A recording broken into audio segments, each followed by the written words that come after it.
Hello दोस्तों, मैं JK SET L SET NTA NET paper 2 education के series का एक और वीडियो लेकर आया हूं। दोस्तों, आज का जो हमारा टॉपिक है एजुकेशनल थिंकर्स हम डिस्कस कर रहे हैं। इसमें हमारा टॉपिक है आज का पाउलो फ्रीरी। इससे पहले हमने बहुत सारे एजुकेशनल थिंकर्स पर डिस्कस किए हैं और उसके अलावा बहुत सारे और टॉपिक्स पर भी हमने डिस्कस किए हैं। उन सारे वीडियोज़ का लिस्ट आपको मिलेगा पूरे लिस्ट में, जहाँ एजुकेशन पेपर 2 के नाम का लिस्ट है। उसके अलावा सेट और नेट का पेपर 1 में हम डिस्कस कर रहे हैं, उनके वीडियोस आपको मिलेंगे प्ले लिस्ट में, जहाँ पे JK SET L SET N T A NET के नाम का लिस्ट है। वहाँ पर आपको बहुत सारे यूनिट्स का इंपॉर्टेंट एमसीक्यूज भी मिलेंगे और उन सारे टॉपिक्स का आपको पीडीएफ फाइल मिलेगा टेलीग्राम चैनल पर, जिसकी लिंक मैंने डिस्क्रिप्शन में डाल दी है। अगर किसी ने अभी तक टेलीग्राम ग्रुप ज्वाइन नहीं किया है तो आज ही ज्वाइन कीजिए और वहाँ से पीडीएफ फाइल्स डाउनलोड कीजिए। तो चलिए हम शुरू करते हैं आज का टॉपिक, पाउलो फ्रीरी। दोस्तों, सबसे पहले इसकी लाइफ हिस्ट्री के बारे में थोड़ा सा जानेंगे। ये जो पाउलो फ्रीरी है, ये ब्राज़ील के रहने वाले थे। वो एक फेमस फिलासफर और एजुकेशनिस्ट थे ब्राज़ील के। पाउलो फ्रीरी 19 सितंबर 1921 को पैदा हुए थे और उनकी डेथ 2 मई 1997 में ड्यू टू हार्ट अटैक हुई थी। पाउलो फ्रीरी की बहुत सारी टेक्स्ट्स फेमस हैं, उनमें से यहाँ पर 2 मैंने लिखे हैं। उसके अलावा आगे हम इसकी और इम्पोर्टेंट पब्लिकेशंस की बात करेंगे इसी वीडियो में। तो यहाँ पर पहले आप देख लीजिए कि मोस्ट इम्पोर्टेंट जो उसकी टेक्स्ट्स है वो क्या है। एक है पैडागॉजी ऑफ ऑप्रेसर्ड। दोस्तों, ये क्वेश्चन लास्ट ईयर जो नेट का एग्जाम हुआ था उसमें ये क्वेश्चन आया था कि पैडागॉजी ऑफ द ऑप्रेस्ड ये किसने लिखी है, तो इसका आंसर है पाउलो फ्रीरी।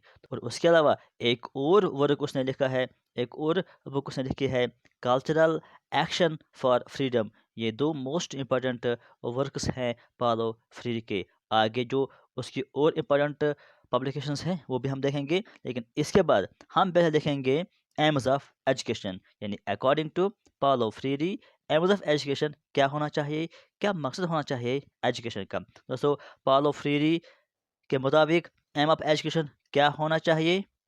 उन्होंने कहा कि एम ऑफ एजुकेशन ये होना चाहिए to break the culture of silence. दोस्तों, इस बात पर उसने बहुत ज़्यादा जोर दिया है कि कल्चर ऑफ साइलेंस को ब्रेक करना है। अब इसका क्या मतलब है कि कल्चर ऑफ साइलेंस को ब्रेक करना है। दोस्तों, आप देख रहे हैं सोसाइटी में बहुत सारे लोगों पर जुल्म किया जाता है, उनको हुकूक नहीं दिए जाते हैं, उनसे हुकूक छीन लिए जाते हैं। तो इस बात का ख्याल रखते हुए पाउलो फ्रीरी ने कहा है कि एजुकेशन का मकसद, एजुकेशन का एम ये होना चाहिए कि आप लोगों में इस तरह से डेवलप कीजिए, आप लोगों को इस लायक बना दीजिए, इस काबिल बना दीजिए कि जब भी उन पर कोई जुल्म किया जाएगा, जब भी उनसे कोई हक छीन लिया जाएगा तो वो उसके खिलाफ आवाज़ उठाएंगे। उनमें जो साइलेंस का जो कल्चर है उसको वो ब्रेक डाउन करेंगे। वो साइलेंट नहीं रहेंगे। जब भी उनके खिलाफ कोई बात की जाएगी, जब भी उन पर कोई जुल्म किया जाएगा तो वो उसके खिलाफ आवाज़ उठाएंगे, साइलेंस को ख़त्म करेंगे। तो इसी पर उन्होंने ज़ोर दिया था कि कल्चर ऑफ साइलेंस जो है, अक्सर जो लोग हैं, जो मज़लूम लोग होते हैं, वो खामोश रहते हैं, चाहे उन पर कितना भी जुल्म किया जाए। इसी कल्चर को तोड़ना है, यही एजुकेशन का एम होना चाहिए। यानी उनके कहने का मतलब यह है कि आप एजुकेशन को आम कीजिए, आप एजुकेशन ज़्यादा से ज़्यादा दीजिए, ताकि जो ऑप्रेस्ड लोग हैं, यानी जिन पर जुल्म किया जाता है, जिनको हक छीना जाता है, उनमें ये शऊर आ जाए, उनमें अवेयरनेस आ जाए कि वो साइलेंस को तोड़कर अपने हुकूक के लिए लड़ेंगे, हुकूक हासिल करने के लिए वो कोशिश और जदोजहद करेंगे। और उसके साथ उन्होंने कहा कि conscientize them in order to make fully human, कि उनको आप कॉन्शंटाइज कीजिए। ये एक टर्म है जो कि रिलेटेड है पाउलो फ्रीरी से, इसको आप याद रखिए। कॉन्शंटाइज, उन्होंने कहा कि उन ऑप्रेस्ड लोगों को आप कॉन्शंटाइजेशन कीजिए, कॉन्शंटाइज कीजिए। अब ये कॉन्शंटाइज का मतलब क्या है? कॉन्शंटाइज का मतलब यह है कि to making others aware of political and social conditions. जो अभी मैंने आपको बात बताई कि सोसाइटी में या पॉलिटिकल जो चीज़ें होती है स्टेट में या किसी भी एरिया में, समाजी तौर पर उनको हुकूक छीन दिए जाते हैं, किसी पर्टिकुलर ग्रुप को कमतर समझा जाता है, उन पर जुल्म किया जाता है, तो कॉन्सर्टाइजेशन का मतलब है कि उन लोगों में अवेयरनेस आप दीजिए कि समाज में क्या बुराइयां हो रही हैं, क्या क्या चीज़ें आपके खिलाफ हो रही हैं। जब उनमें वो अवेयरनेस आ जाएगी तो वो फिर उसके खिलाफ आवाज़ उठाएंगे, अपने हकूक़ के लिए वो लड़ेंगे। इसी का मतलब है कि कॉन्सर्टाइज करना है उनको, उनको अवेयर करना है। तो इसी बात पर जोर दिया है पालो फ्रीरी ने। इसके अलावा पालो फ्रीरी ने कहा है the goal of education should be freedom to speak. ये याद रखिए, इंडिया का जो कॉन्स्टिट्यूशन है उसका भी प्रेम्बल है, वहाँ पर भी कहा गया था फॉर फ्रीडम टू स्पीक। लेकिन ऑन द ग्राउंड लेवल अगर हम देखेंगे तो ये सिर्फ नाम की बात है, यानी एक्चुअल में ये नहीं होता है, इस पर कोई फ्रीडम नहीं होती है। लेकिन पालो फ्रीरी ने, जो ब्राज़ील के रहने वाले हैं, उन्होंने भी इस बात पर जोर दिया है कि हर एक पर्सन को ये फ्रीडम होना चाहिए, फ्रीडम टू स्पीक, स्पीक का भी फ्रीडम होना चाहिए, फ्रीडम टू थिंक और freedom to act in authentic वे।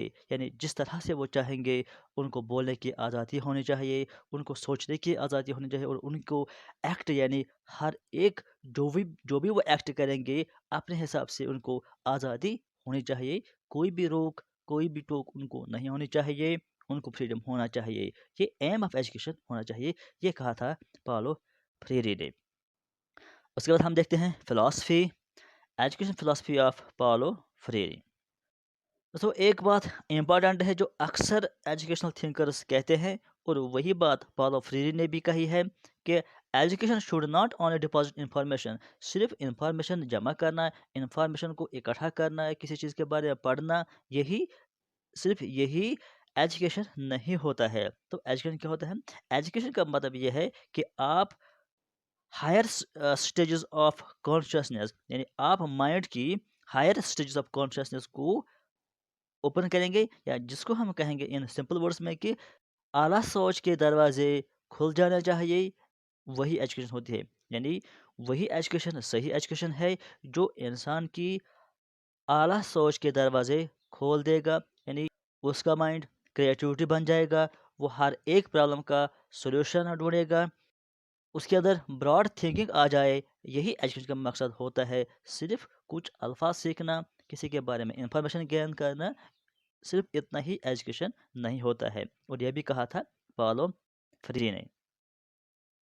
और यहाँ पर भी देख लीजिए, conscientization was an important element of learning process. उन्होंने कहा कि कॉन्शंटाइजेशन लर्निंग प्रोसेस का एक बहुत ही इंपॉर्टेंट एलिमेंट है। कॉन्शंटाइजेशन मैंने अभी आपको कहा कि to make others aware of political and social conditions. उसके बाद हम बात करेंगे, एक और कॉन्सेप्ट उसने दिया कि प्राक्सिस। ये इंपॉर्टेंट पॉइंट है रिलेटेड टू पालो फ्रीरी।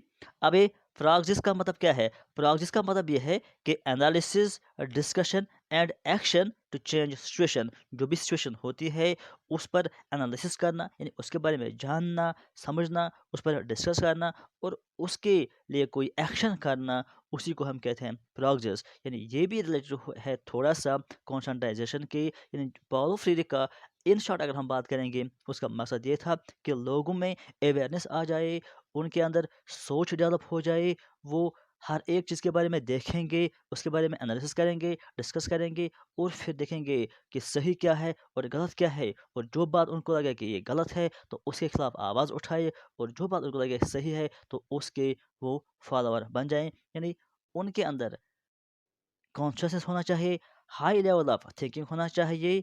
यही मकसद था और यही फिलॉसफी है पॉलो फ्रीरी का, और यही एम ऑफ एजुकेशन भी होना चाहिए। इसके अलावा पॉलो फ्रीरी ने कहा है teacher should divide the students into A small group. जो भी टीचर होता है उसको चाहिए कि जो अपने स्टूडेंट्स को एक ग्रुप में डिवाइड करे। क्यों वो ग्रुप में डिवाइड करे? ताकि उसके बाद वो उनसे क्वेश्चंस पूछे, यानी उनके साथ वो डिस्कस करे। इससे क्या होगा? जब वो उनके साथ डिस्कस करेगा तो उसको पता चलेगा उनकी नीड्स क्या है, वो क्या चाहते हैं, और उसके अलावा उसके अंदर एक नए आइडियाज़ पैदा हो जाएंगे। जब स्टूडेंट्स टीचर के साथ डिस्कस करेंगे, जो स्टूडेंट्स के आइडियाज़ होते हैं, टीचर को भी उन आइडियाज़ के बारे में पता चलेगा, तो उसके अंदर भी नए नए आइडियाज़ पैदा हो जाएंगे। अब यहाँ पर कुछ इंपॉर्टेंट पॉइंट्स है जो पाउलो फ्रीरी ने कहे हैं, इनको याद रखिए, ये आपको बहुत एग्जाम में काम आएंगे।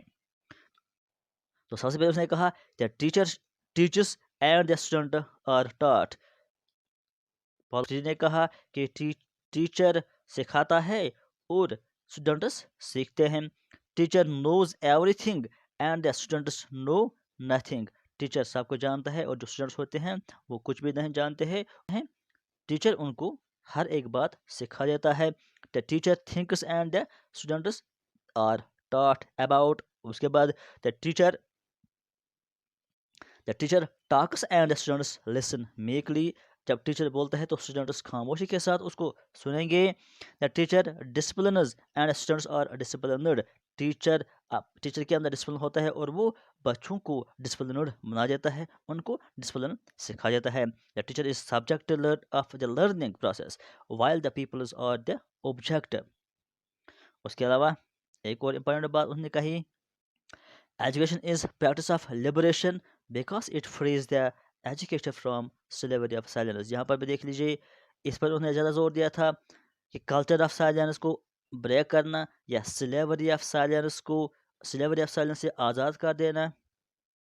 यानी एजुकेशन एक ऐसा प्रैक्टिस है, एक ऐसा काम है जो लिबरेशन देता है, यानी जो फ्रीडम देता है, जिससे जो खामोशी की जो गुलामी है, खामोशी की गुलामी से आज़ाद करना, ये काम होता है एजुकेशन का। इस पर उन्होंने बहुत ज़्यादा जोर दिया है कि जो ऑप्रेस्ड लोग होते हैं, यानी जो मजलूम लोग होते हैं, जिन पर जुल्म किया जाता है, जिनसे हक छीन लिया जाता है, उनके अंदर जो कल्चर ऑफ साइलेंस है या स्लेवरी ऑफ साइलेंस है, इसको ब्रेक डाउन करना, इससे आज़ादी हासिल करना, ये मकसद है एजुकेशन का, ये एम होना चाहिए एजुकेशन का। इस पर बहुत ज़्यादा जोर दिया है पॉल ऑफ फ्रीडे का। ये पॉइंट, ये की पॉइंट है, आप इसको याद रख सकते हैं। इससे आपको पहचान में आसानी हो जाएगी। जब एग्ज़ाम में क्वेश्चन आएंगे इस टाइप के, तो आप आसानी के साथ इस कीवर्ड से इसको समझ में लेंगे कि ये कॉन्सेप्ट किससे रिलेटेड है, पॉल फ्रीडे से। जब भी ऑपरेशन की बात आएगी तो पॉल फ्रीडे की बात आएगी, और जब भी कल्चर ऑफ साइलेंस को ब्रेक करना या स्लेवरी ऑफ साइलेंस से आज़ादी हासिल करना, इसकी बात आएगी, तो आप समझ लेना कि ये पॉल फ्रीडे का कहना है। अब हम और इम्पोर्टेंट वर्क्स या पब्लिकेशंस की बात करेंगे जो पॉल फ्रीडे की हैं। आप देख लीजिए, पेडागोजी ऑफ ऑपरेस्ड, ये भी लिखा है पॉल फ्रीडे ने। उसके बाद पेडागोजी इन प्रोसेस, ये भी पॉल फ्रीडे की पब्लिकेशंस है। उसके अलावा कल्चरल एक्शंस फॉर फ्रीडम, और उसके बाद पेडागोजी ऑफ लिबरेशन, उसके बाद एजुकेशन फॉर कॉन्शियसनेस, उसके बाद पेडागोजी ऑफ फ्रीडम, और उसके बाद the politics of education in culture, power and liberty, और उसके बाद पेडागोजी ऑफ सिटी। आप देखिए कितनी बुक्स उसने लिखी है पेडागोजी पर। पेडागोजी ऑफ ऑपरेस्ड भी है, पेडागोजी इन प्रोसेस भी है, पेडागोजी ऑफ लिबरेशन भी है, और पेडागोजी ऑफ सिटी और पेडागोजी ऑफ फ्रीडम, ये सारे इनका पेडागोजी से स्टार्ट हो रहे हैं। यानी ये एक कीवर्ड है, पेडागोजी भी एक कीवर्ड है, और साइलेंस भी एक कीवर्ड है related to Paul of freedom. इसको याद रखिए। इस पर बहुत सारे क्वेश्चन आते हैं कि पेडागोजी ऑफ फ्रीडम किसने लिखी है, या पेडागोजी ऑफ लिबरेशन किसने लिखी है, इनको याद रखिए। इस पर क्वेश्चन अक्सर आते हैं। तो ये था थोड़ा सा डिस्कशन अबाउट पॉल ऑफ फ्रीडे। उसके बाद भी एक और एजुकेशनल थिंकर है मैरी वुllstonecraft, इसको हम डिस्कस करेंगे अगले वीडियो में। आज के लिए फिलहाल इतना ही।